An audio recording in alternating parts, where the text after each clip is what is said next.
અત્યારે જે યાત્રિકો બધા આવી રહ્યા છે શાંબુકુમાર ને પ્રદ્યુમ્ન કુમારની દેરીમાંથી આવી રહ્યા છે। હરેક પાલ પણ એટલા ખૂબ જ સરસ હોય છે, સરસ વ્યવસ્થા છે। આદિનાથ ભગવાનનું મહત્વ જાણી અને નેમિનાથ ભગવાન આગળ દીક્ષા લઈ ભાટવા ડુંગર પર આવી 1 મહિનાનું અનશન કરી આ વખતે સિંહોની આવન જાવન વધારે હોવાના કારણે વન વિભાગે પણ સારી જહેમત કરી અને સિંહોને ટ્રેક કરી રાખ્યા છે। આ મહાયાત્રાને ઢબરિયા મેળા તરીકે પણ ઓળખવામાં આવે છે। જય જય આદિનાથના જયઘોષ સાથે હજારો ભાવિકોએ યાત્રા છે તેની શરૂઆત કરી। 3501 પગથિયા ચડી યાત્રાળુઓ છે તે પોતાની જાતને ધન્યતા અનુભવતા હોય છે।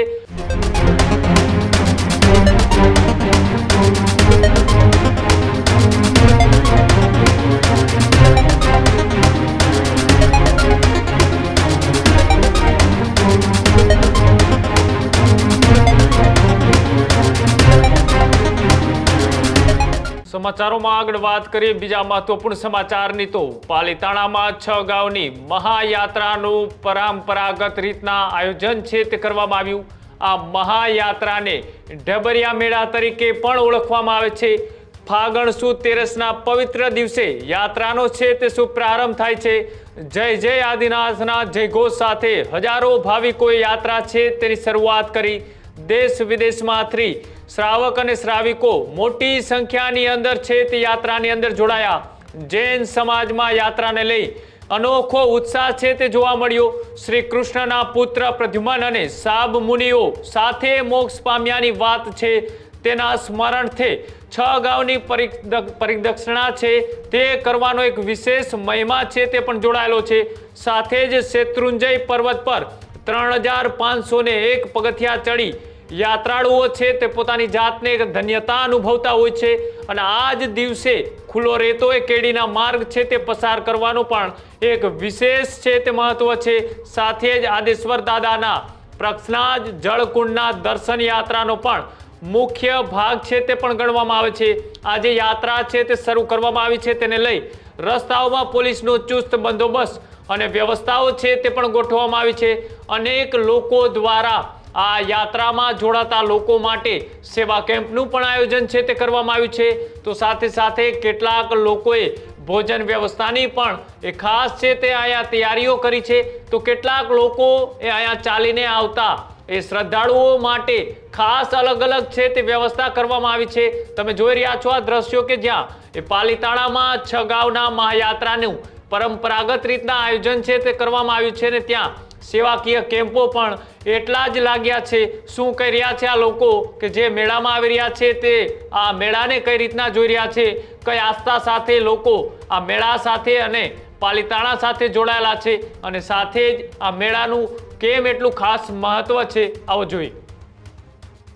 ફાગણ ફેરી બધાની માટે જ છે, એવું નથી કે ફક્ત જૈન સમાજ સુધી સીમિત છે। પ્રોવાઇડેડ કે આપણે અહીંયા આવનાર હરેક યાત્રિક એક બેસિક નિયમોનું ફોલો કરે તો એને બધા એના ફળ એને પ્રાપ્ત થશે। આજથી કરીબ આશરે 5000 વધુ વર્ષ પહેલાં કૃષ્ણ ભગવાન થઈ ગયા। કૃષ્ણ મહારાજાના 2 પટરાણીના પુત્ર એક શાંબુકુમાર અને પ્રદ્યુમ્ન કુમારની દેરી છે। અત્યારે જે યાત્રિકો બધા આવી રહ્યા છે શાંબુકુમાર ને પ્રદ્યુમ્ન કુમારની દેરીમાંથી આવી રહ્યા છે, પણ એમને શરૂઆત યા તો પાલીતાણાની જયતળેટીથી કરી યા તો ઘેટીના પગલેથી કરી। તો આજથી આશરે 5000 વધુ વર્ષ પહેલાં આ રાજા કૃષ્ણના 2 પુત્ર એમને 22મા તીર્થંકર નેમનાથ દાદાની એ પરમ શિષ્ય હતા, એની અંદર દીક્ષા લીધી હતી। દીક્ષા કરીને એમના ભાવ એટલા થયા કે એમને અનશન કરીને જે ડુંગરેથી મોક્ષ સિધાવ્યા હતા 8.5 કરોડ મુનિઓ જોડે જે ડુંગરેથી મોક્ષ સિધાવ્યા હતા એ પવિત્ર પાવન ડુંગર એ આ ભાદવાનો ડુંગર છે, જેની આપણી આ પરિક્રમા કરવાનું આ ફાગણ ફેરીનું મહત્ત્વ છે ને એ ફાગણ સુદ 13ના દિવસે એ આ નિમિત્ત બન્યું હતું। એટલે લોકો પોતાના કર્મની નિર્જરા કરાવવા માટે, પોતાનું કર્મ ખપાવવા માટે, પુણ્યનો ઉદય બનાવવા માટે એ આ યાત્રા કરે છે। જય શ્રી આદિનાથ। અને આજે હું બીજી વાર 6 ગામની યાત્રા કરવા આવી છું। 6 ગામની યાત્રાનું ખૂબ જ મહત્ત્વ છે કારણ કે આજના દિવસે હજારો લાખો મુનિ ભગવંતોની મોક્ષની પ્રાપ્તિ થઈ હતી એટલે અને આનંદજી કલ્યાણજીની પેઢી દ્વારા ખૂબ જ સરસ વ્યવસ્થા કરવામાં આવી છે, ખૂબ જ સરસ આયોજન કરવામાં આવ્યું છે અને ગુજરાત સરકાર દ્વારા પણ ખૂબ જ સહયોગ દેવામાં આવ્યો છે। હરેક પાલ પણ એટલા ખૂબ જ સરસ હોય છે, સરસ વ્યવસ્થા છે અને પાણીની પણ કાચા પાણીની, ગરમ પાણીની બધી વ્યવસ્થા સંપૂર્ણ દેવામાં આવી આવી છે. એટલે ખૂબ જ આનંદથી કરી છે યાત્રા, બહુ જ મજા આવી ગઈ છે. Thank you. અને મુંબઈથી ખાસ યાત્રા કરવા માટે અમે આજના દિવસે છેલ્લા 35 વર્ષથી 30 વર્ષથી આવીએ છીએ. આ ફાગણ સુદ તેરસનું મહત્ત્વ જૈન ધર્મની અંદર એ માટે છે કે જૈન ધર્મની અંદર ભગવાનના પિતરાઈ ભાઈ શ્રી કૃષ્ણ મહારાજા એના બે પુત્ર શ્યામ અને પ્રદ્યુમ્ન આદિનાથ ભગવાનનું મહત્ત્વ જાણી અને નેમિનાથ ભગવાન આગળ દીક્ષા લઈ ભાડવા ડુંગર પર આવી 1 મહિનાનું અનશન કરી 8.5 કરોડ મુનિ ભગવાન સાથે મોક્ષે સીધાવ્યા હતા, કેવળ જ્ઞાનની પ્રાપ્તિ કરી હતી. તે માટે જૈન શાસનની અંદર એનું ખૂબ જ ઉલ્લેખનીય મહત્ત્વ છે. એટલે ખાસ બધા જ જૈન લોકો મોટી સંખ્યામાં ફાગણ સુદ તેરસના દિવસે પાલિતાણાની ફેરી કરવા માટે આવે છે. અહીંયા ખૂબ જ ઉત્તમ પ્રકારની વ્યવસ્થાઓ રાખવામાં આવે છે, જેમ કે ઉપર યાત્રિકોને કોઈ તકલીફ ના પડે એ માટે પ્રાર્થના મંડળ ખૂબ મહત્ત્વનો ભાગ ભજવે છે. પાલિતાણા પ્રશાસન, બસ વ્યવસ્થા, આરટીઓ વ્યવસ્થા, પોલીસ વ્યવસ્થા બહુ જબરજસ્ત પાલિતાણા પ્રશાસન આપે છે.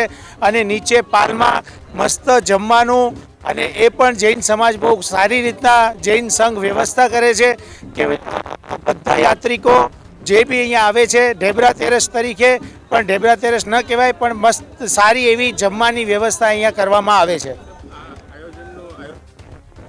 આ આયોજક બધા જ અલગ અલગ સંઘો હોય છે, અલગ અલગ ગામના અલગ અલગ લોકો આની અંદર જોડાતા હોય છે. બધા જ ગામના અહીંયા પાલ હોય છે, જેમ કે જેસરનો પાલ, પાલિતાણાનો પાલ, ભાવનગરનો પાલ, રાધનપુરનો પાલ, એવી રીતના અલગ અલગ બધાના પાલ હોય છે ગામે ગામના. આ એક એવો ઉત્સવનો દિવસ છે, એક એવો પવિત્ર દિવસ છે, એક એવો મહત્ત્વનો દિવસ છે કે આજે ભારતભરની વિશ્વભરમાંથી યાત્રિકો આ યાત્રા કરવા માટે પધારે છે. વર્ષ દિવસમાં એક જ વખત આ સંપૂર્ણ પ્રદક્ષિણાવાળી યાત્રા થાય છે. નીચે તળેટીથી જય જય શ્રી આદિનાથના નાદ સાથે યાત્રિકો આગળ પ્રયાણ કરે, મૂળ નાયક શ્રી આદિશ્વર પરમાત્માના દર્શન કરી અને ત્યાંથી ઉલ્કાજળ, ચંદન તલાવડી અને ભાડવા ડુંગર ઉપર શ્યામ અને પ્રદ્યુમનના પગલાં છે. શ્યામ અને પ્રદ્યુમન આજે 8.5 કરોડ મુનિ સાથે આ ભાડવા ડુંગર ઉપર તપશ્ચર્યા કરી મોક્ષપદને પામ્યા. એ નિમિત્તે એમની સ્પર્શના કરવા, એ પગલાંને જુહારવા લોકો લાંબી યાત્રા કરીને પછી અહીંયા સિદ્ધવડ માટે પધારે છે.